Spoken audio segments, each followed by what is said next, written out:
दोस्तों, कभी अगर बनना हो तो बाज बनना, लेकिन कभी तोता मत बनना।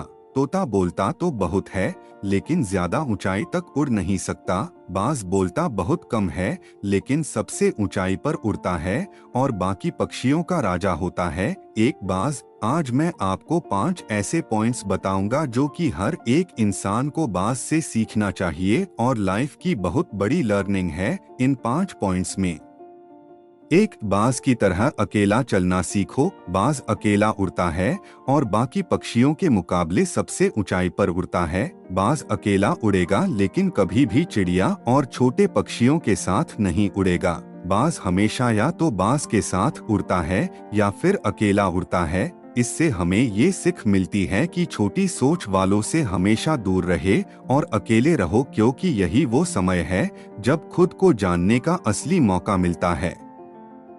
2, बाज की तरह अपनी लक्ष्य पर ध्यान दो। बाज का विजन बहुत ज्यादा क्लियर होता है और बहुत ज्यादा स्ट्रांग होता है। बाज अपने शिकार को 5 किलोमीटर दूर से ही देख लेता है और जब एक बार उसे अपना लक्ष्य दिख जाता है तो फिर उसके बाद रास्ते में चाहे कितनी भी मुश्किलें क्यों न आए, वो अपने लक्ष्य को हासिल करके ही दम लेता है।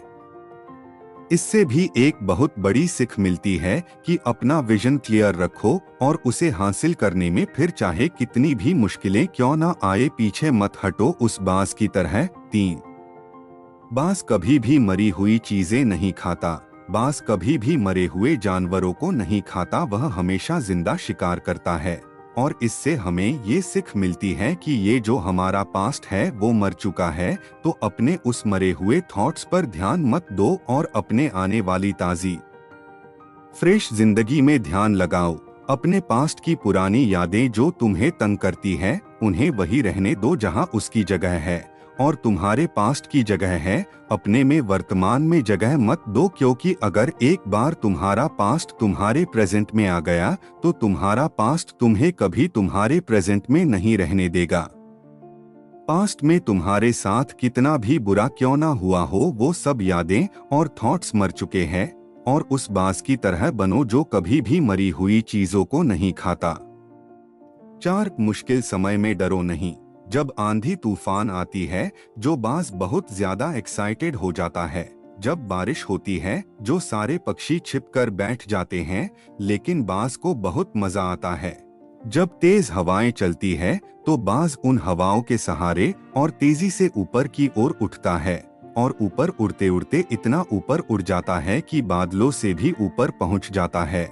और इससे भी एक बहुत बड़ी सीख मिलती है कि मुसीबत में भी मजा ढूंढो। और नेपोलियन हिल ने एक बार कहा था कि हर बड़ी चुनौती अपने साथ में एक बहुत बड़ा अवसर लेकर आती है, तो उस बाज की तरह तुम भी अपने अवसर को पहचानो, और जिस दिन उन अवसरों को पहचान लिया, फिर सारी मुश्किलों तुम्हारे नीचे होंगी और तुम उन मुश्किलों के ऊपर होंगे।